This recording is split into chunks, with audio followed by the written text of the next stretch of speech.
my final piece for this morning. Another little bird.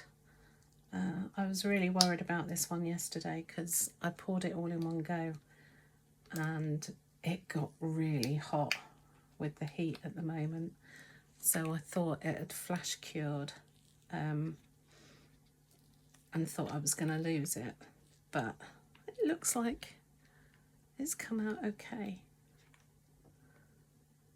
Just get the tail out. Oh, bit of gentle persuasion.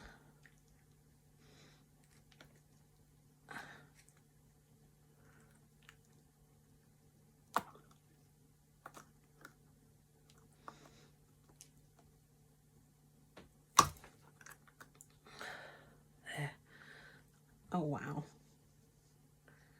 Oh wow, I am really pleased with that. That is beautiful. Look at the flower details.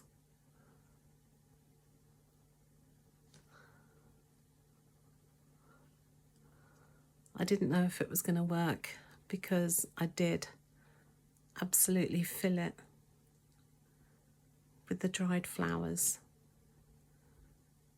but I think that's come out lovely. Let me know what you think. There you go.